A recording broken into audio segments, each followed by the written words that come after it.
Hey there, Omaha. Welcome into another episode of Restaurant Hoppen. I'm your host, Dan Hoppen, and people are always asking me where they can get an authentic slice of New York pizza in Omaha. And I definitely have some of my favorites, but I've never actually been to New York, so I can't totally speak on the authenticity. But when there was a New York pizza joint that already has 5 successful locations in New York that decided they were going to open location number 6 in Omaha, felt pretty confident saying this might be an authentic slice of New York-style pizza. It caught my attention from the moment I heard about it, and it has kept my attention ever since the first bite I had of this pizza. And I am so excited to have the creators of it here today, owners Aaron McCann and Nino Coniglio. Guys, thank you so much coming from New York to join the podcast. I'm honored. Thank you for joining the show. Absolutely. Glad to be here. Hey, thanks for having us. The honor is all mine. So first, just got to get it out of the way. If people are listening to this, they're like, where can I get my hands on Williamsburg Pizza? The Omaha location is going to be at 168th and Harrison. You guys mostly do takeout and delivery, but there are also a couple tables inside if somebody wants to dine in. And as we get started, I feel like I need to establish some credentials because I have some very esteemed gentlemen sitting at the table here. And these are not all the credentials they have. These are just a few things. But Nino has been named the International Pizza Maker of the Year at the International Pizza Expo in Vegas. He's won Chopped on the Food Network and competed on the U.S. Pizza acrobatic team and probably made more pizzas in his life than he would even dare to count. And Aaron has headed up a pizza joint that has been named in the top 10 by the New York Times food critic Pete Wells, which is nothing to sneeze at. That is a very tough list to make. So you guys come into this podcast with some very serious credentials, but I want to kind of take you back to the base of why you love pizza. Now, I know both of your first jobs were in pizzerias, so maybe that influenced you, but obviously you've gone on and your careers and massive parts of your life are completely centered around pizza. What is it about pizza that inspires you so much? I don't know. It's like, I mean, it's a food that, everybody loves in America. I mean, obviously it started in Italy, but like took America by storm in like the 1950s. And it's like a communal food that like brings people together. And, I mean, what's better than pizza? You know what I'm saying? You walk down the street with a slice of Brooklyn, you get pizza with a bunch of friends. It's what if you go to college, it's what your life generally revolves around during that period. So, yeah, I mean, it's a great, great communal food. Yeah, I mean, my first job was in a pizzeria, but my first job was in a pizzeria because I loved going to this pizzeria, and they saw me so regularly for the years leading up to me becoming 15 years old and able to get a job there that I was already a familiar face. There's a little place called Home Team Pizza. It's now evolved into Night Flight and then Brick Oven Pizza, but it's the same people that own it, and I feel like seems like the same pizza it's always been when I go back there. Why I'm attracted to it? I don't know. It's just been my favorite food as long as I can remember. Right. But yeah, it's definitely good vibes. I enjoy working in an industry that's bringing smiles into the universe, and watching people walk out of our places with giant smiles on their face in one of our pizza boxes is always feels good. Williamsburg has definitely brought a lot of smiles to the Omaha scene. I mean, the early reviews coming out of this place have been fantastic. And I think it's really given a lot of Omahans their first bite of authentic New York style pizza. How would you guys define that to somebody who hasn't had your pizza yet? Like, what defines the New York slice? So it's, obviously not like an ultra thin, but like a pretty thin pizza. And then, it's the chew, it's the way the crust is underneath. The undercarriage, has to be like crispy, but, now it's really evolved into like this, lighter, very much lighter like pie. So, and then it's the way that you put the sauce on the cheese, and it all goes back to also like just great ingredients. Just, I mean, one of the reasons why Italian food is so, renowned around the world, like you could go to Paris, France, you could go to, anywhere in the world. You go to a country in like, whether it's Africa or Russia, and there's Italian food everywhere, and there's tons of Italian food in America. But really, at the base of it, it's all about simplicity and good ingredients. So, I see a lot of people mess it up because they think like, oh, let me throw all these spices, all these different things in there. And it's like, no, it's just salt, pepper, basil, and, whatever it is. And just trying to source the best quality of those things that you can. So, like, we use sea salt imported from Trapani, from Italy. We use Italian tomatoes, you know what I mean? But, like, not just any Italian tomato. Like, we use tomatoes that are sourced from the Campania region. And fresh basil and, you know what I'm saying, great cheeses, and that's what it comes down to.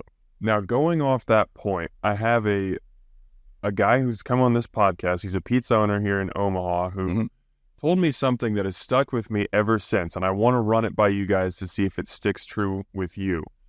He said that you judge any pizzeria by its cheese slice of pizza, precisely because of what you just said, because you can't hide it under a bunch of toppings. It's right. The dough, the cheese, and the sauce have to be of high quality. If the cheese pizza stands out, then you know that once they start putting toppings on, it's going to be good too. Do you guys agree with that statement? I completely personally subscribe to that. The first slice I get anytime I go to a new pizzeria is just the regular cheese slice. And if they nail it, then I'll get more adventurous. If they don't, I feel like I don't know if the rest is going to work out that well either. But short answer, completely. Yeah, no, 100%. Anytime you walk into a new place, like, people, they ask me all the time, like, what to get, and it's like, yeah, you get the Brooklyn round. You know what I mean? Gotcha. And for you guys, I know that quality starts with the dough, and you take very grand care with it. You use 00 high gluten Americano blend Caputo flour. You make your own yeast. But the thing that I'm really interested in is this long fermentation process that I've read about in multiple interviews that you guys have done. It involves both hot and cold fermenting. Can you kind of take me through the fermentation process and what the science behind what that does to the dough? Yeah, so, pizza, bread, any type of like leavened product was, and for, the past 6,000 years of human history, like, you had to make, like, you could have go to a store and like buy like some commercial yeast. That only started in America about 100 years ago, and in Europe probably about 60 years ago. So, like, when it took off at the mass. So, a lot of places have switched into this thing where, like, you could just throw a ton of commercial yeast in and you can raise your product up really quick. The downfalls of that is, one, you're getting, you're not breaking down the gluten, and two, it leads to like a very high glycemic index. So meaning like, glycemic index is like the measure of how fast like carbohydrates turn into like usable fructose or sucrose in your body. So think about it like a lower glycemic index is like kind of like a time release almost for like carbs. So like broccoli, for instance, ton of carbs in it, right? But because of the fiber wall around the cells, that creates a starch resistance, which, lowers it to like 43, like on the glycemic index scale. So that's basically like what these processes do. So we use a pre-ferment, which is where you take, we start with like a little bit of our, kind of think of it like our old dough, and then we make our kind of like our yeast from that, and then we pour that into the mix. Like, we do our whole mixing process. So that pre-ferment is creating starch resistance, and then from there we do between like a 6 to an 8 hour warm fermentation, and then a 48-hour cold fermentation after that. And the cold fermentation is acetic acid, so like you're developing like a lot of umami flavor and this and that. And the warm fermentation is like a lactic acid fermentation, so think like milky sweetness, like almost like a lot of yogurts. Most yogurts are lacto fermented. So yeah, it's a much more like wholesome product that, like, I've had pizzas wasted that like taste amazing, but I feel like trash afterwards. So it's not only a pizza that like tastes really good, but you can eat a couple slices and go on a run or work out, or like not feel like you're like bogged down afterwards. And the reasons behind that is, the pre-ferment, so the long fermentation, and very, few people do it. Fortunately, like more and more guys are coming onto the scene every day, like all around America. Because like for the first time in pizza history, you can buy books and go on the web and like research stuff. And this is only in the past 5 to 7 years, where before that, you literally like just had to go to like Brooklyn and like find a job and like figure it out. And hopefully you're figuring out the right thing, you know? That might have been the smartest 3 minutes this podcast has ever heard. There was so much science going on. I feel like I'm smarter. I don't know if I could like regurgitate any of that right now and like actually process it, but that was genius. Like, what an awesome answer. So, you know, you just talked about like the only way that you can, not the only way, but the way to really learn that is just by getting in a pizzeria and just seeing someone else doing it and digesting it. Well, now there's like, so we've kind of like taken it back. So growing up, like in Brooklyn, like, you know, the pizza recipes were kind of like, all right, you take this bucket with this line on it and you dump that in, and then you put, you know, this much yeast, this much salt. Like a lot of them would like just take the Coca-Cola like to-go cup and like, it's like, yeah, just fill it up to here and like dump it in. And before we opened Williamsburg Pizza, I was always very passionate about like trying to make the best thing. And like originally how I went to accomplish that was like, I would never stay anywhere for more than a few months. And eventually I learned how to make my own cheese. I learned how to source like amazing tomatoes. I learned the growing process behind all that stuff. And I learned enough about dough to get it to a certain point, but I always felt like I was like missing that thing. And then I came across this book like probably 6 months before we opened up Williamsburg Pizza called Tartine Bread by Chad Robertson. He owns a very, very successful artisanal bakery and is like the leader of the artisanal bread movement in America. So I found this book and like all of a sudden this light bulb goes off in my head. I'm like, yo, I'm chasing down all these pizza guys and trying to figure out this secret sauce and something to bridge the thing. But I think I've been going at this all wrong, because pizza guys are worried about these 10 different things, like justly or unjustly. But bread bakers, they're just salt, water, flour, yeast. Like, that's it. So, like, these guys are really diving in. So, I started reading this book. Like, I would read it, like, literally once a week, like, just trying to, like, memorize everything in there and learn for the first time about, like, baker's percentages and hydration, fermentation, how to make starter cultures, all this stuff. And then I kind of just used, at first I tried to, like, all right, what if I just, like, do this and put it on a pizza? And that worked out terribly. So then I just took what I knew how to already make, like a great New York style pie, and then added, you know, started paying attention to hydration and fermentation and pre-ferments. And I just kind of added that into like the old school Brooklyn recipes that I grew up with. And from there, like I went back on the competition circuit that I've been on a hiatus for like years, and just cleaned up everybody. Like nobody had ever heard of hydration. Now you go to like the Vegas Pizza Expo, everybody knows what a biga and a poolish and a, you know, a starter culture and this and that. It's like come into the thing.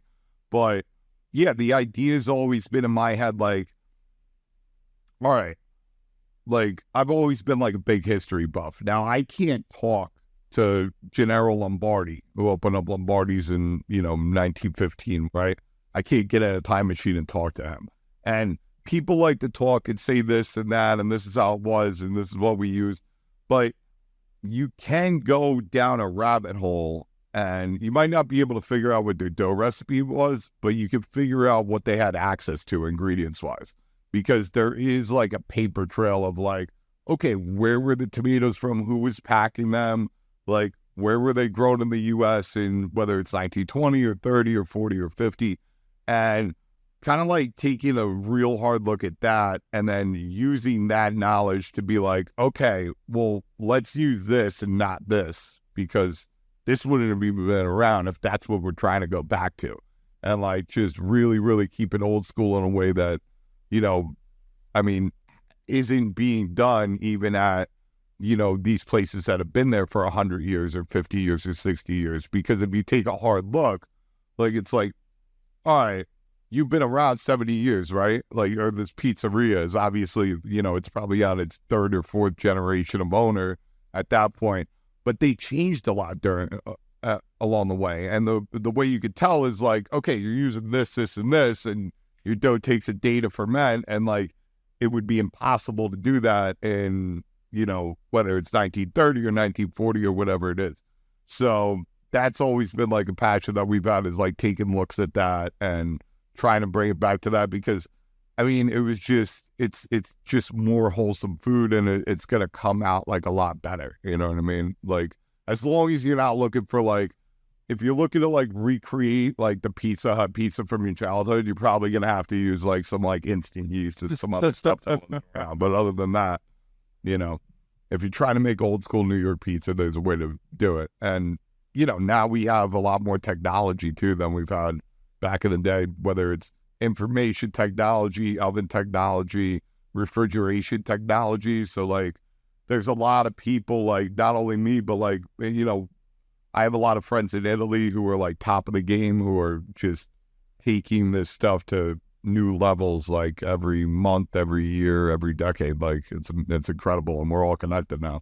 Now, what you're talking about to make this dough recipe, this is like tons of research and experimentation, and just pulling in stuff from your past and researching what other people have done and are doing, and reading books.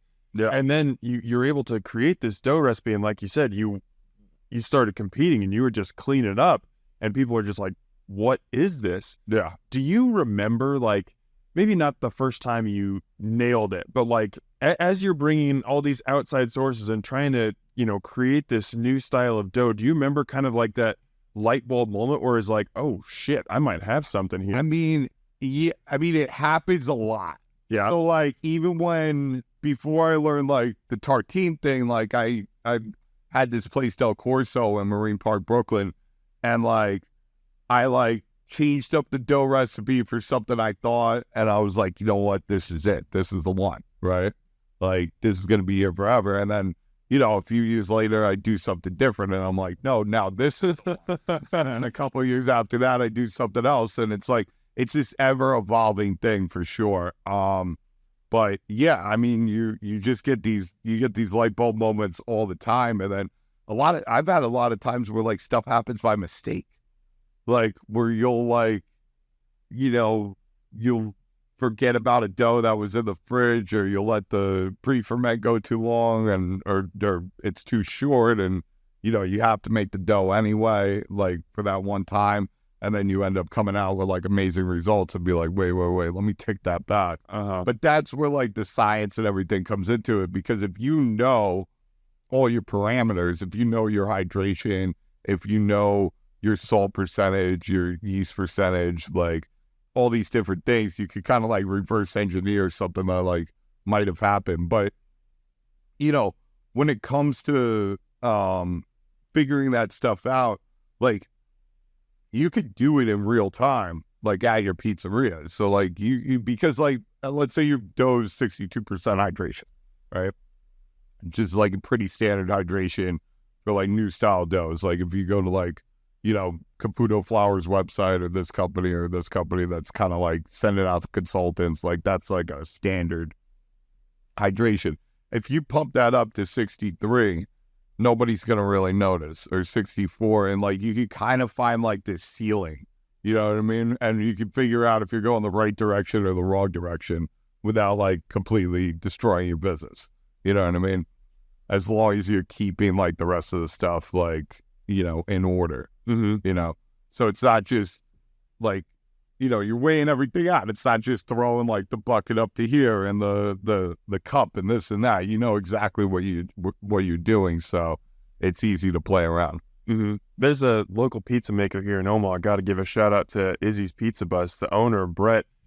So I wish my wife was still here. So yeah, we're friends with them actually. So, really? Yeah, we're did you meet him in Vegas? Yeah. So okay. we Shaylin knew him. My wife knew him. My wife's like completely obsessed with pizza, so we actually met at the Pizza Expo. And she's been, obsessed with pizza since she's 14 years old. Everything she owns is pizza related. So her shoes, our blankets, every article of clothing. She marries the right person. Yeah. So, yeah, we went and visited them when they were in Vegas, and we were talking about that on the elevator up. That he's here. I'm looking forward to going and see them again. They're great. They do such a great job with the Detroits. Oh my God, the setup's amazing. She's actually my daughter was wearing the Pizza Planet thing from the. I think they gave it to her. Oh, that's amazing. But yeah, I mean, I absolutely love Izzy's Pizza. But yeah, Brett does exactly what you were just talking about. He's got a notebook. And every time, he'll change up his dough a little bit, every couple weeks or so. But he's writing down in his notebook, okay, I'm going to try, 61% hydration. I'm going to, adjust the salt level this much. I'm going to use a little bit more of this flour. And he is writing this notebook is just like a science lover's dream. And it's so cool to see. What I'm curious about, because this is something that I talked about with him, he had to adjust his recipes a lot when he moved here from Vegas, because the environment in Vegas vastly different than it is here. I mean, it's the humidity levels, the temperatures, the types of ovens even that, he was using were different. What kind of adjustments did you guys have to make, or did you have to play around at all moving you here? Say that because early on when I met Nino, he just shot down the whole New York water is the specialty thing. He's like, I made the pizza in Las Vegas at competitions. I made it in Florida. I made it in Italy. He's like, you get these people who they go get a job somewhere in New York, they get a dough recipe, and then they go back to wherever they're going to open their pizzeria, and they try and use the exact same recipe and everything, but if you don't adjust for the environment, I mean, it's like down to like barometric pressure, like elevation, all sorts of stuff. Yeah, I got another theory. Like, a lot of people ask me, like, I think I know where this water theory came from, because we kind of dispelled this thing many years ago. Like, Scott Wiener and me bought the guys from Bad Boys Pizza, like, out, like, across the country, and he made pizza everywhere, and it was all the same. I think where it came from was, all right, you own a pizza, like, it's 1992. You own a pizzeria in New York. Your pizza sucks. You're probably Italian, right? Or something, or but it doesn't matter. But just being Italian doesn't make your pizza good, or Italian American. So your pizza sucks. You go out of business, right? Now you're bankrupt, and now it's like you're moving to North Carolina and opening another pizzeria, and it still sucks. Now, the reason why I think this is because when you go to North Carolina and Alabama, like, now the land's changing, but when you go to these other places, a lot of times it is like an Italian or Irish Italian guy or whatever. It's somebody from New Jersey or New York or something like that that's opening this like New York style pizzeria. And if you were making great pizza to begin with, you'd probably still be in New York, probably. All right, because why would you leave like Italian culture? It's very family. Why would you leave your entire family and where you grew up and this and that, unless he kind of had to? You know what I mean? Because if you go to South Carolina, like, the taxes are nothing. You know what I mean? And the houses cost an eighth of the price, especially like back then.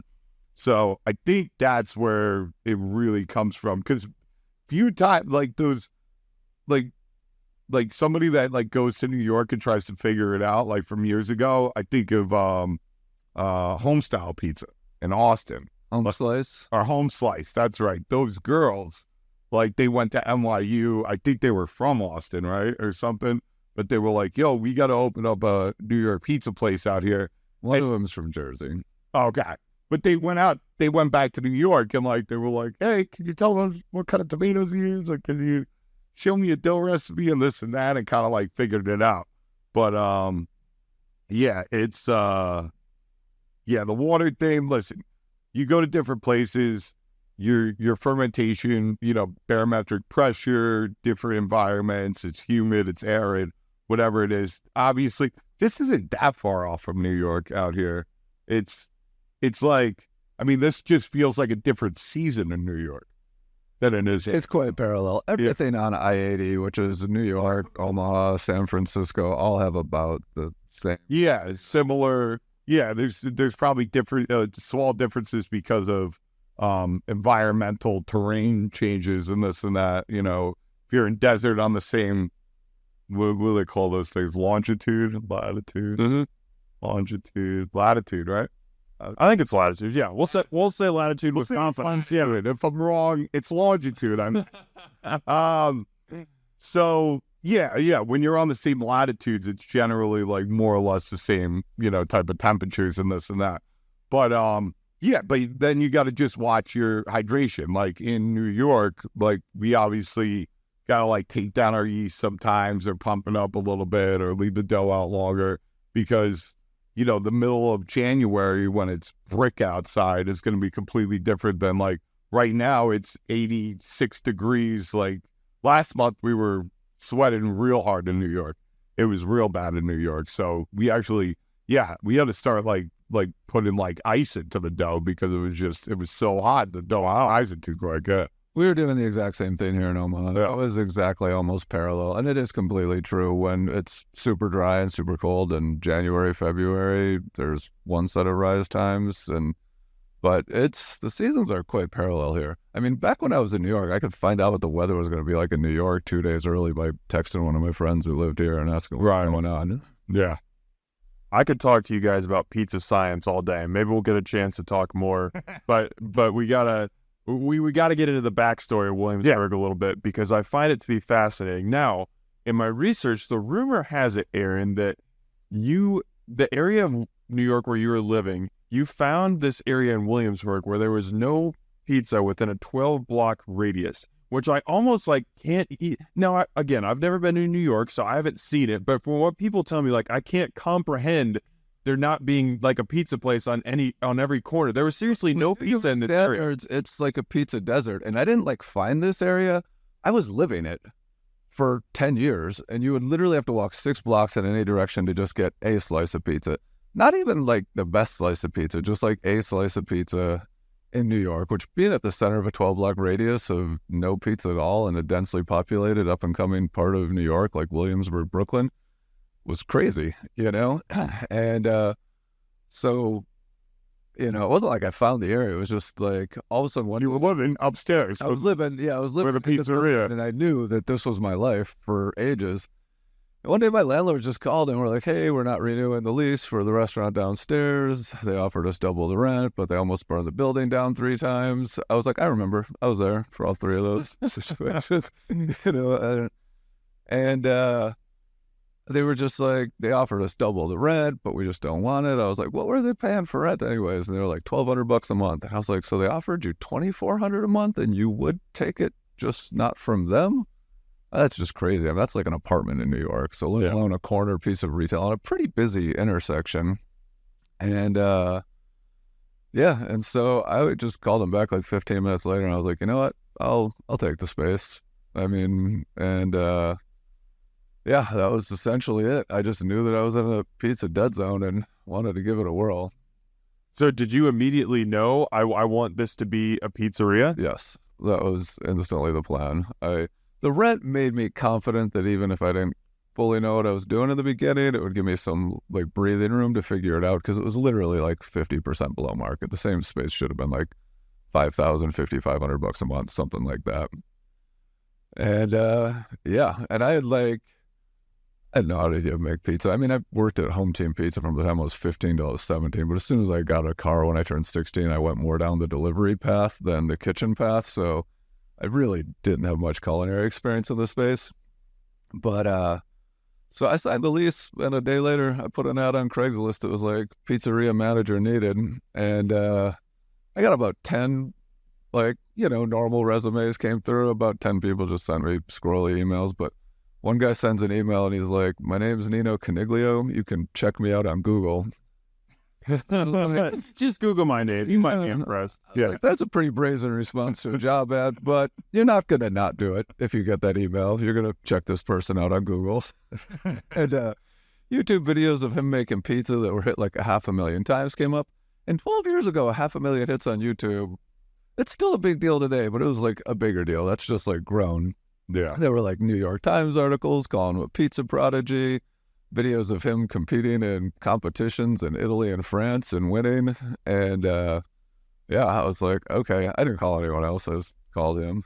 And he'd been on Craigslist responding to pizza manager ads, because a lot of times it's usually just some person who worked in finance or something and decided that they wanted to start a restaurant but have no idea how to do it.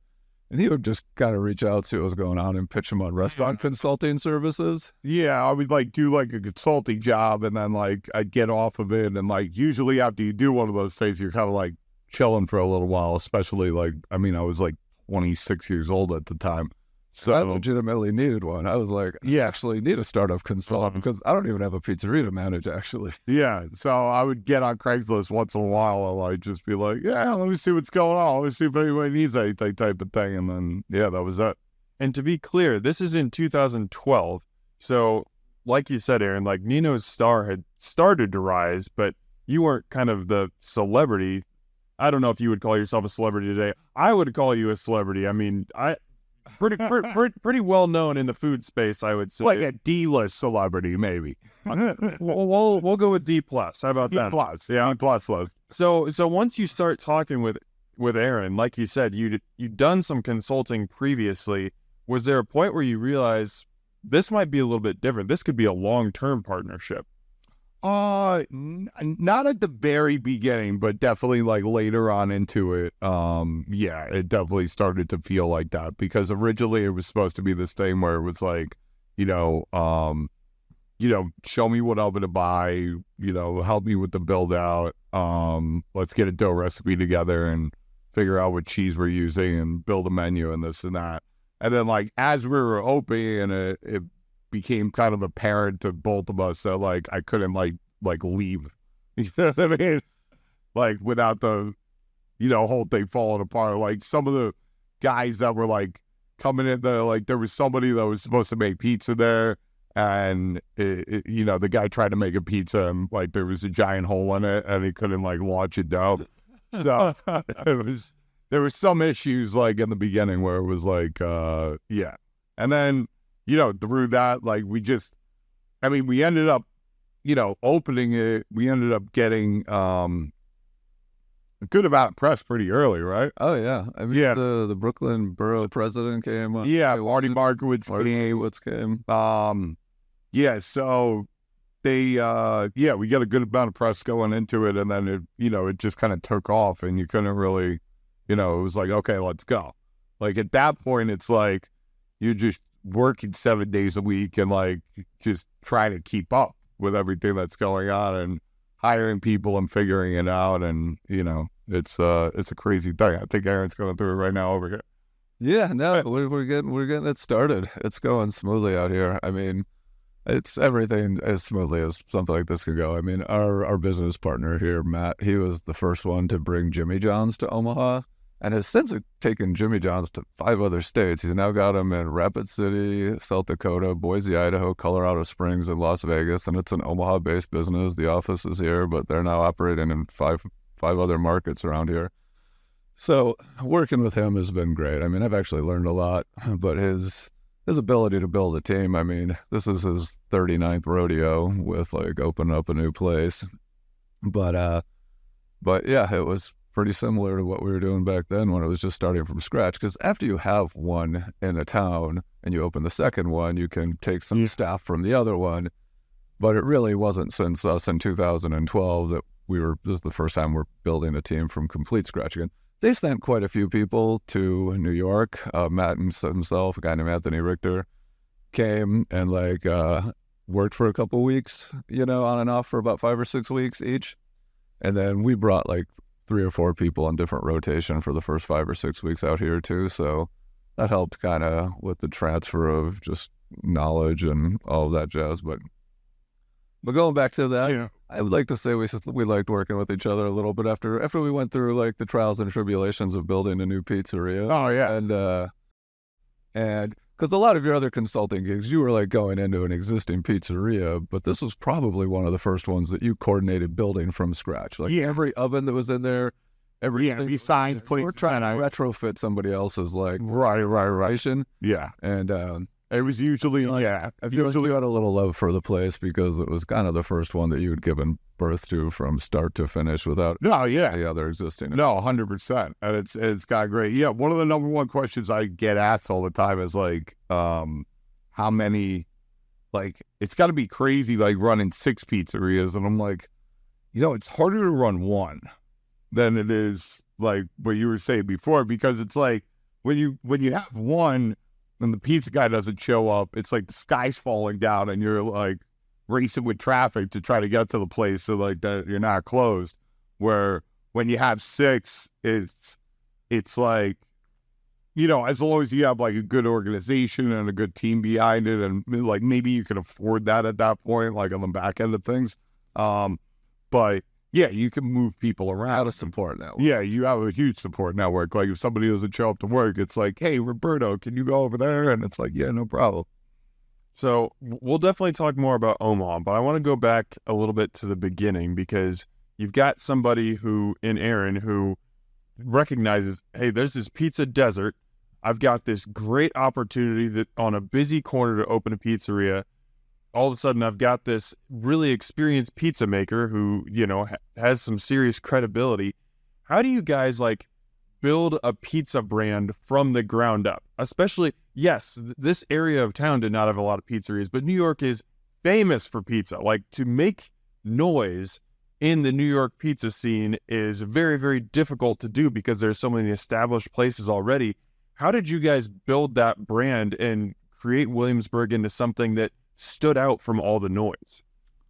I mean, I think it's just, creating a great product, trying to do that every day. And, I mean, there's a lot of things on the back end of it, from like, you got to, pay your taxes, and, you got to work on making money. Like, there's a bunch of like, to me, I like call them remedial things. They're really not remedial things. Like, there's artwork that has to get done, and like, there's design, there's all these different things.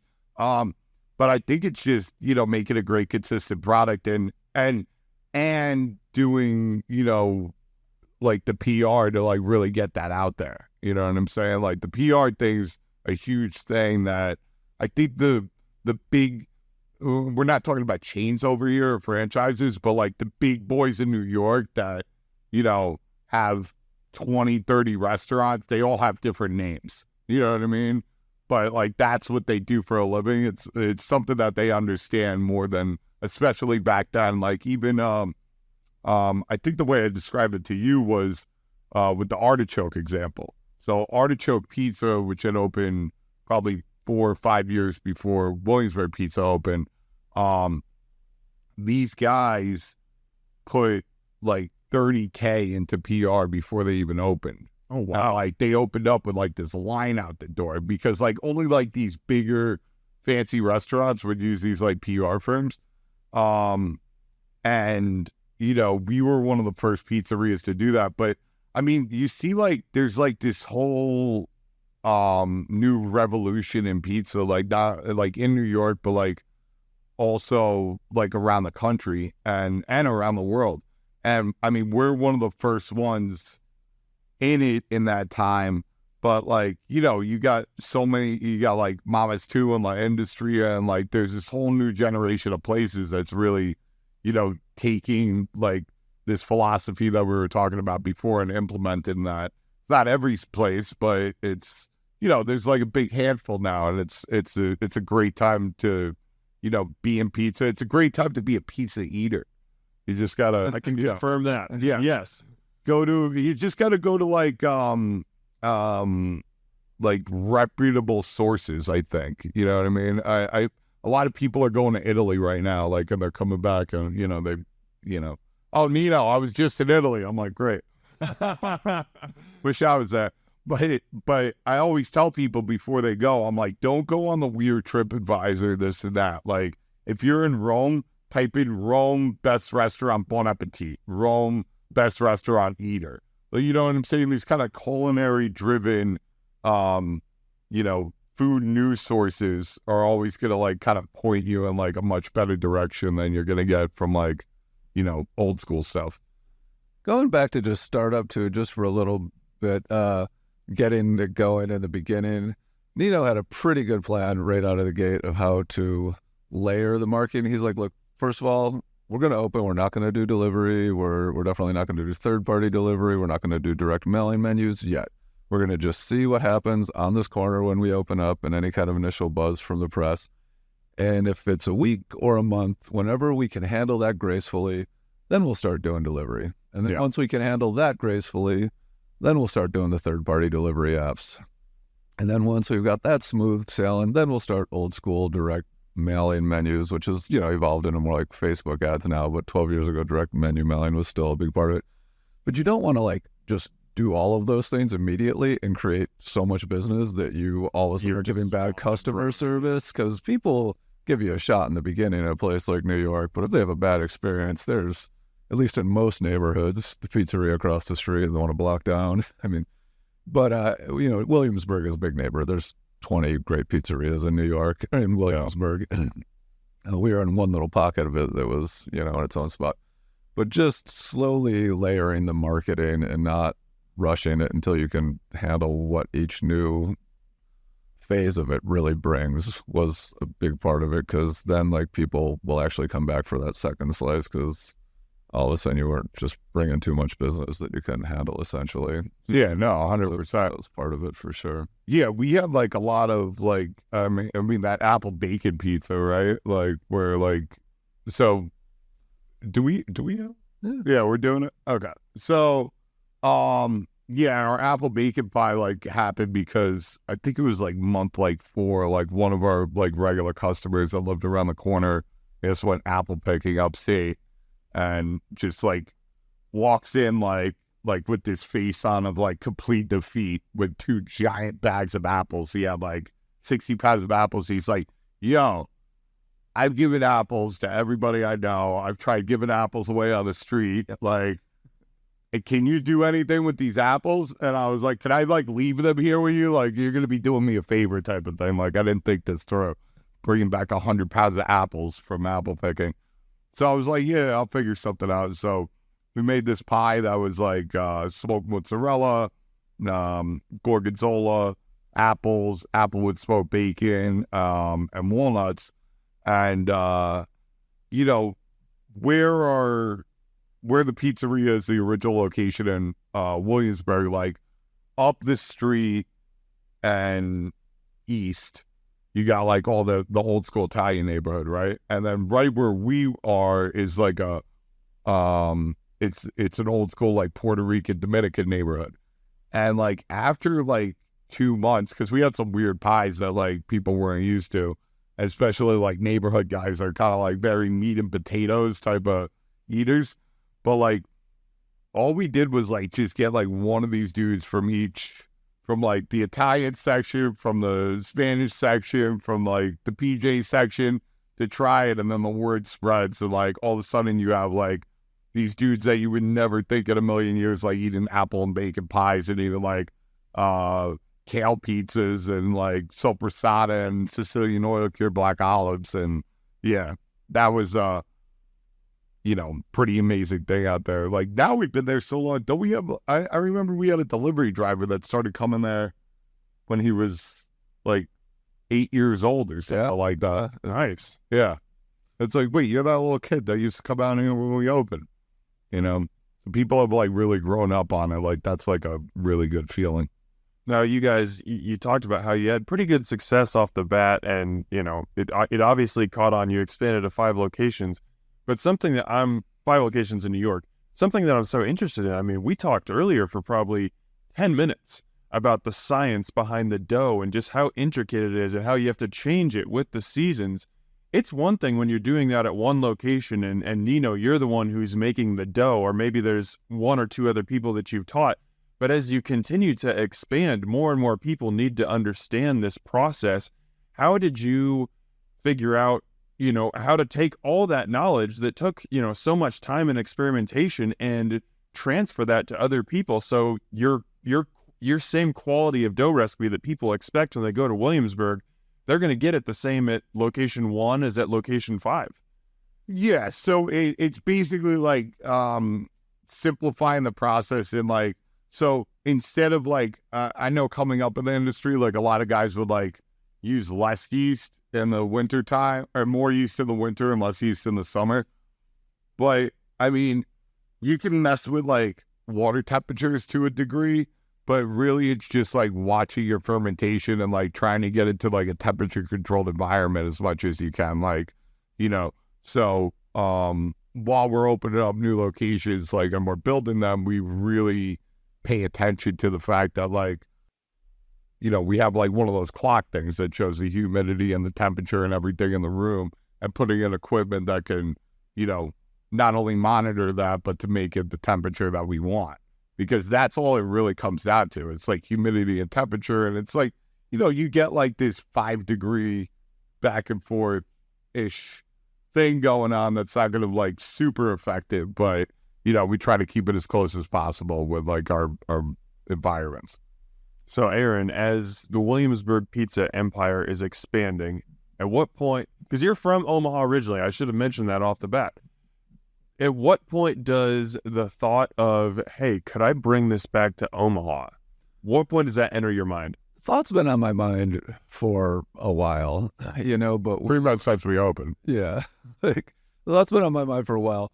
But once we had like 2 open, 2's its own challenge. Once you had 3, that's where the whole like mom and pop style of business management, where like when you have 1 or 2, the like Nino can be there 40 hours a week, I can be there 40, that kind of works. You know, once you get to 2, all of a sudden you both got to kind of do it 60 each, but it still isn't quite the same coverage as 2 of you doing 40 at the other one. Once you get to 3, the wheels just go off the train on that model, and you have to get better with your systems and procedures and, you know, stuff of that nature. And it's a real learning curve. And it's, I think a lot of places probably get to 3 and implode. I mean, I don't have any exact numbers on that, but It's a lot. it's a lot. You see it. But we grew past that. We brought on an awesome like chief operating officer partner guy named Dennis, who is like a restaurant professional since college and worked with a chain that grew from 4 to 17 locations, and really brought a lot of that skill set to the table. But as soon as, you know, we'd settled in to this, we understood how to run several of them at the same time, you know, which was right around 4. And then once we got to 5 and it was still working, that's when I realized that we had the bandwidth to try and do something, because it was at 3, running them within like jogging distance of each other can seem pretty intense. So it had always been on my mind. I'd always wanted to bring the concept back to my hometown, but it wasn't until we really got our multiple unit quick service restaurant management skills in line that I knew it was like a realistic opportunity. And when we met Matt, who was a very professional restaurant operator out here who was interested in being our partner, that I was like, okay, this can go from this thing I've wanted to do forever to let's really try and make it a reality. Mm-hmm. And it seems to be working so far. Mm-hmm. So the Williamsburg Omaha location opened in, I want to say, spring 2023. And you guys talked about how when you first opened your first location in 2012, it was kind of a slow rollout. It wasn't just an all-out, you know, marketing full court press, but it was kind of, hey, let's, you know, do this, let's do this. We don't want to get overwhelmed all at once. That was not the case in Omaha, and I don't know if it was even marketing necessarily. But it is in the same phases. We haven't even started delivery yet because it's so busy right now. We are still living up to that program that he said. So we haven't. But there was just so much more. 6 days a week, 3 to 9. 6 days a week, 3 to 9 for a long time. Yeah. And now we're up to 7 days a week. And then starting at 11. Yeah, and then, now it's but 11. there's no deliveries yet. There's no third party. We are still doing the busy, so we still got to like do it in those steps. We did not think that this one, in our wildest fantasies, maybe it would have been as busy as the busiest one in New York. If we had had the right amount of pans for our pan pizzas and like dough cans for the dough, we would have done double the sales of the busiest one in New York the first week. And it is every week since. It has been the highest selling one out of all of them. So yes, it definitely was.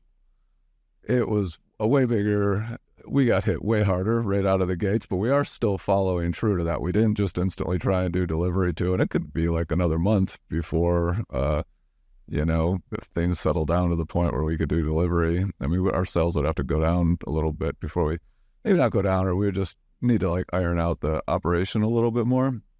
But and we haven't tried to court any third-party delivery services, and we haven't started mailing menus or any of the stuff that we still will do over time as it gets there. But it was pretty wild. Fun fact, the Jimmy John's that Matt first brought to Omaha also instantly became the highest selling Jimmy John's in the entire country. Now, that was the best out of 572 at the time, but so Matt's got a track record of bringing things to Omaha that instantly become the highest selling one in the whole operation. We Omahans like our food a little bit. We like to eat out quite a bit, as I'm sure you've noticed. Yeah, it's like, I mean, I almost like, I would, if Aaron wasn't from Omaha, I would probably never even think of opening a place in Omaha. Then why would you? Yeah. I mean, but it seems like, I mean, it's a really good move. I mean, I remember like when I was when I was younger on the U.S. Pizza team and like really reading the trade magazines every day. I mean, when you get out to the Midwest, there's like these, like, I mean, I've never heard of them like on the East Coast, but like there's like 30 of these pizzerias that have like, you know, between 50 and 300 units that are just like in these places. Like, I mean, everybody's heard of Omaha, but I'm sure there's a lot of other places in, you know, Missouri and Nebraska and small towns that, yeah, these places are just there and like they're the market and everything. And it's, I mean, I think they're really, really great markets because, you know, the people are all great. And there's, I mean, if you're doing something really like unique to it and you're trying to do it right, like people are going to appreciate that and they're going to be happy. So it's no, they're great markets to be in. Mm-hmm. We're really happy. At one point in time, Godfather's was the third largest pizza chain on the planet, and that's an Omaha brand. And then Pizza Hut, which was number 2 when they were number 3, was out of Wichita, Kansas. Sure. So a lot of these real mega corporations that have grown, and like, you know, I think Papa John's is out of somewhere in the Midwest as well. I can't remember if it's Ohio or Michigan. He lives in Louisville. That's where he lives. I think that's his hometown. I don't know if that's where they started. Yeah, Domino's, I think. Jeffersonville, Indiana was where started. So Indiana, and then Domino's is Michigan. So a lot of this stuff has really come out of the Midwest. Little Caesars, Michigan. Mm-hmm. Yeah. Yep. So I always kind of thought too, I was like, if we can compete in this market where there's 1,000 pizzerias with some really good pizza makers, but figure out a way to create a concept that works kind of in the part of the universe that I came from.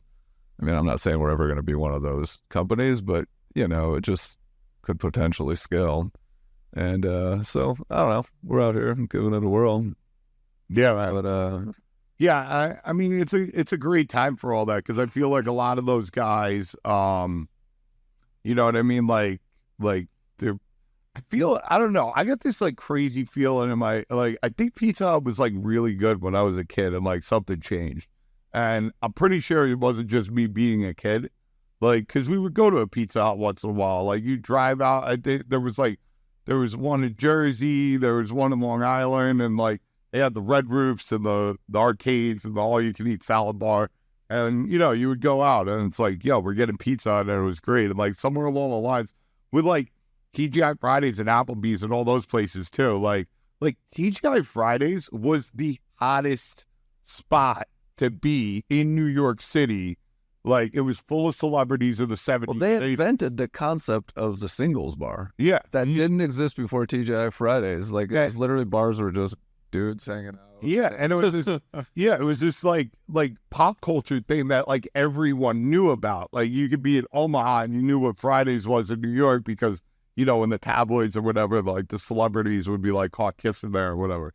But then like they started opening up other locations and like they expanded, and originally the idea was like, oh, we're bringing this thing that you kind of see in the magazines and on TV like to your hometown, and you can kind of experience it, and it's fun and this and that. Walking to a Fridays now, it's like, I mean, it doesn't feel good. Like, me and my wife walked into a Fridays like 2 months ago, and it was like, yeah, it was a rough scene. And it's just like, so I guess sometimes when you're dealing with like boards and all these different things, like you just kind of like you lose that love, you lose that passion For sure. and it's just not the same thing as it used to be. And then, you know, I don't see things like that like lasting forever. So it's, you know, it's also like really hard to like, once you scale up to like, I don't know how many locations Fridays has, but it's like thousands. It's literally, I don't think it's like tens of thousands, but it's probably but you can't just completely change your entire business model when you gotta like change 5,000 locations and re-outfit them and try to make them cool again. So, yeah, I mean, hopefully we can, you know, I mean, our passion is just, you know, staying true to what we were built on and like never really changing that, like just getting better at doing that instead of being like, well, you know, if we got 50 locations and we switch to this brand of flour, it's going to save this. Like, this is how those things happen because like they sit down at a board meeting and they're like, hey, we're using this cut of beef, but if we switch to this and you got 100 locations, like it's real money. Like it's like, it's also the difference between a monthly meeting where the person starts it off with how are we going to cut costs this month versus how are we going to make our pizza better this month. No, 100%. Like that's just, Once I think that difference, will keep us true to the craft. Yeah, you know. Exactly. Well, you guys have definitely kept it going so far. The Omaha location off to a fantastic start. I mean, the sales speak for themselves, how busy it is. For whatever my palate's worth, I've found it to be fantastic. We're running up against the clock a little bit here, and we'll get back to Williamsburg at the very end. But, Nino, there are a couple questions that I have to ask you. Okay. Because I'm just fascinated. One is, in my research, both for Williamsburg and just Googling your name, if I want to hire you, apparently that's what I do. I just Google you. Just Google.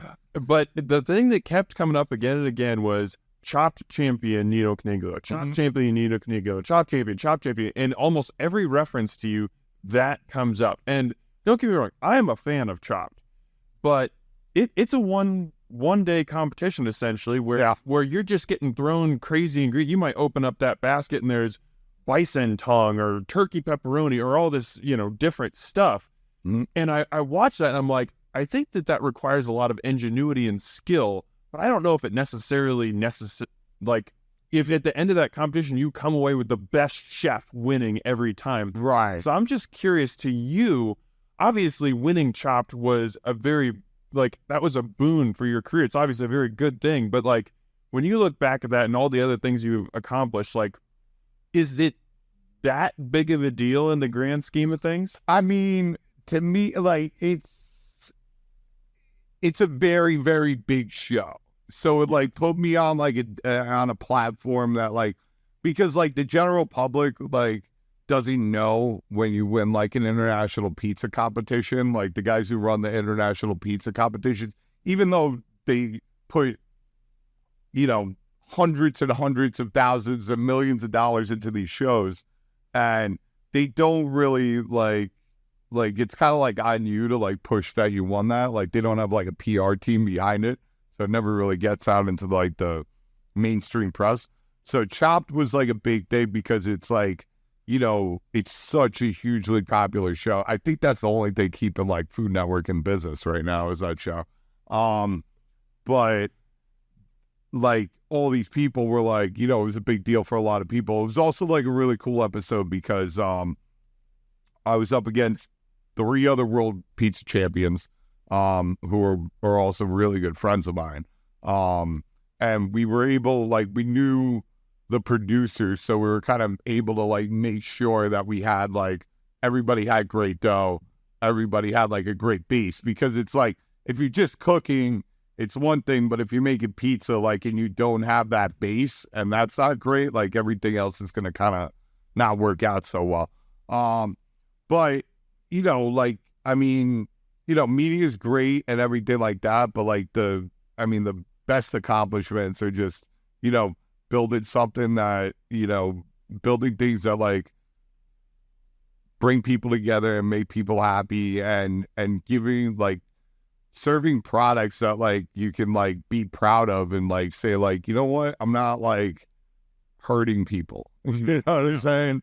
Like I'm serving a product that like, you know, is good for like the soul and it's good for the body like a lot more than maybe some of my competitors are. Mm-hmm. You know. The second thing I have to ask you is about pizza acrobatics. Yeah. Because 2 weeks ago when I started doing my research for this, I had no idea this thing called pizza acrobatics existed. And then all of a sudden, I'm pulling up YouTube videos of you on morning shows and you're twirling pizza above your head, you're throwing it behind your neck, you're going between your legs. And I'm learning you were on like a national team that like competed and stuff. So what is pizza acrobatics and how did you get involved in it? Yeah, so pizza acrobatics is it's I don't know. I guess you kind of got to look it up to see what it really is. People just watch Google it. Right, just Google that for sure. But no, it's competitive pizza throwing. So you're throwing it behind your back, you're throwing it under your legs. You know, one of the kids that I mentored, Scott Volpe, who's, I mean, it's a worldwide thing. Like, there's Chinese teams, there's Japanese teams, there's Korean teams, there's teams from Spain, there's multiple teams from Italy. You know, the Asian teams were like murdering everybody for a long time on the circuit. After my time, and one of the kids that I trained, he's like the only kid that could like one of the only people who could like stand toe to toe with these guys. Cause so I grabbed this kid, he was already, you know, pretty good. And I was like, listen, I'm going to send you to breakdancing classes and you're going to learn how to breakdance. And he was like, what?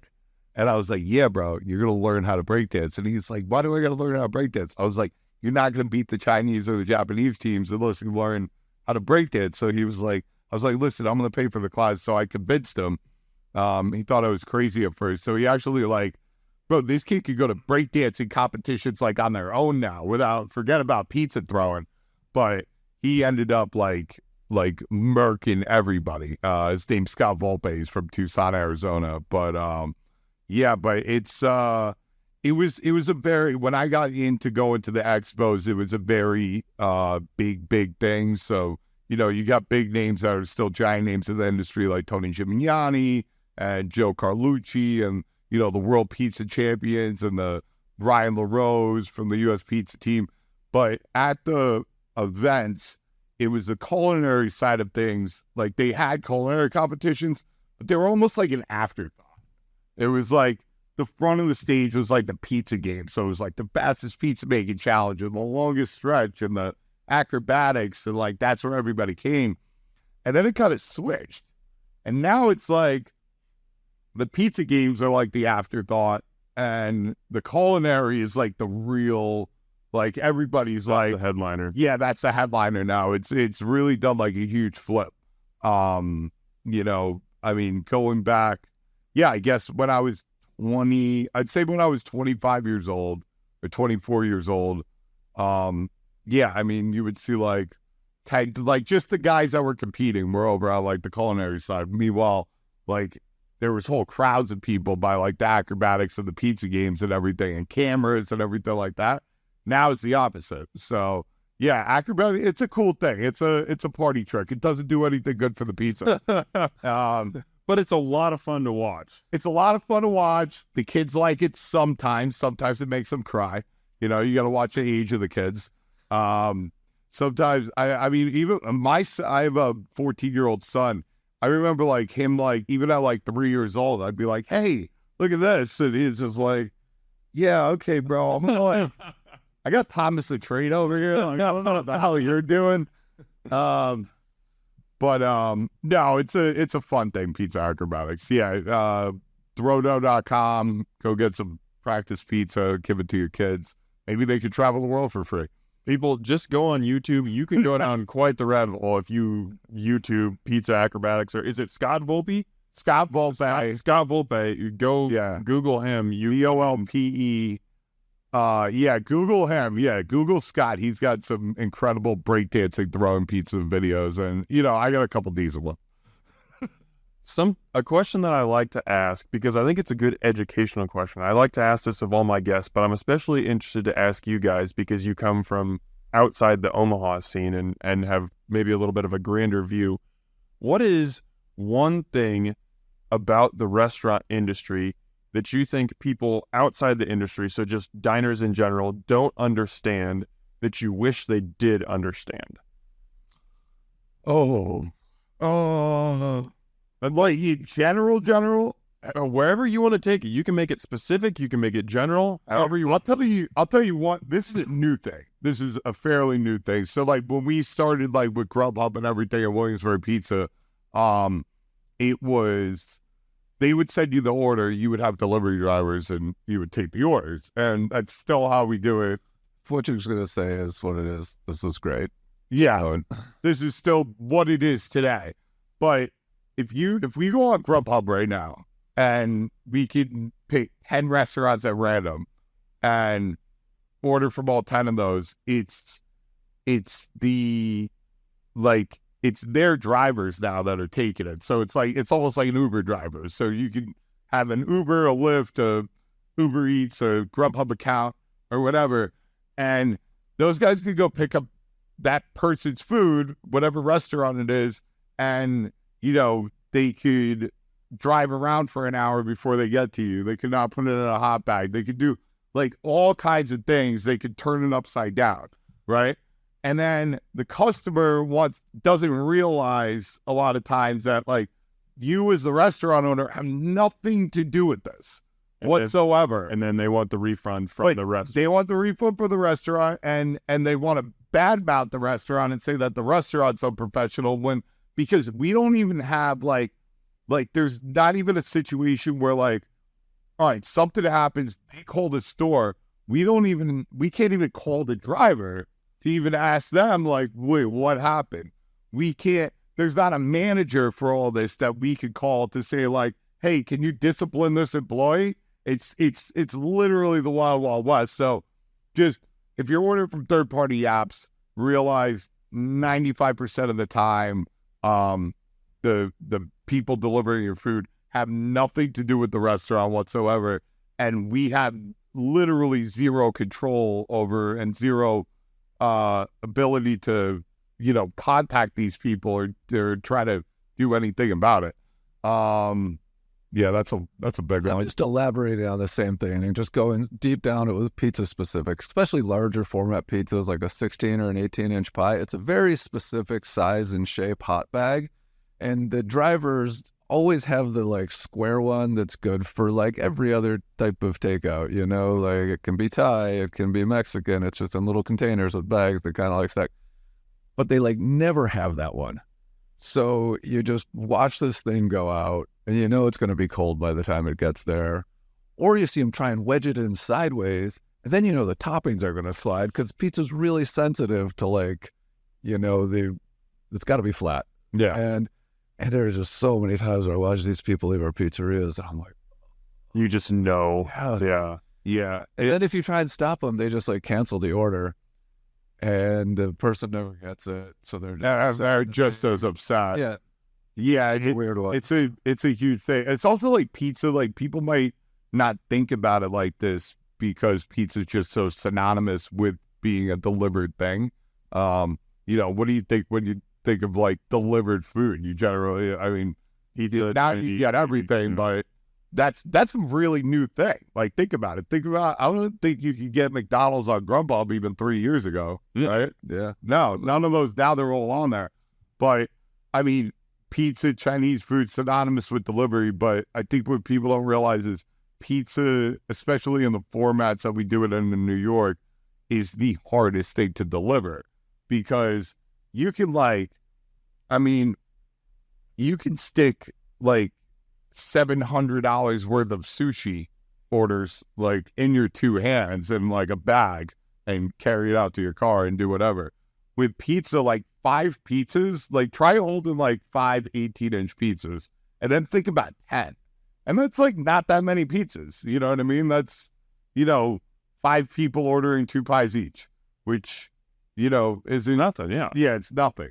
So it's just the sheer size and everything of this stuff. It makes it, like, one of the most difficult, like, foods to deliver and to deliver it properly, which is why we've been looking at like different technologies and kind of taking a step back like over here and like trying to like, you know, we really want to figure out like, okay, how can we do this where everybody's happy, or at least if we do use third-party drivers, like communicate like, hey, this isn't us. If you want us, call us.